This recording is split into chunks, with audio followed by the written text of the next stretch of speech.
Hey there, financial friends. If you're thinking about opening a Chase checking account, you've made a smart choice. Chase is one of the largest banks in the U.S., offering convenient features like mobile banking, no-fee ATMs, and great rewards. In this video, I'll guide you through the entire process step by step, so you can get set up quickly and easily. Let's dive right in. First things first, check your eligibility. You'll need to be at least 18 years old, have a valid social security number, and be a U.S. resident. It's also a good idea to have some basic identification ready, like a driver's license or passport. This ensures everything goes smoothly. Next, decide which type of checking account suits you best. Chase offers options like the Chase Total Checking for everyday banking or the Chase Secure Checking for those building credit. Think about your needs. Do you want overdraft protection or higher interest rates? Visit the Chase website to compare features and pick the one that fits. Now, gather your documents. You'll need personal info such as your address, phone number, email, and employment details.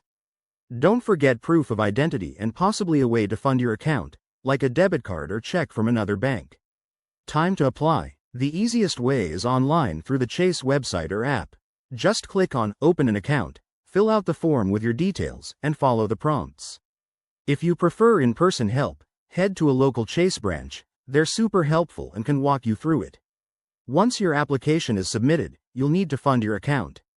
Most people start with a minimum deposit of around $12 to $50, depending on the account type. You can transfer money from another bank or use a debit card.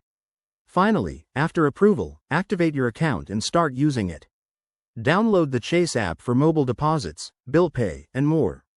Remember to set up online banking and monitor your account for the first few weeks. And there you have it. That's how you open a Chase checking account in just a few simple steps. It's straightforward and can be done from the comfort of your home. If you follow this guide, you'll be banking like a pro in no time. Thanks for watching, and if you have any questions, leave them in the comments below. Don't forget to like and subscribe for more money-saving tips.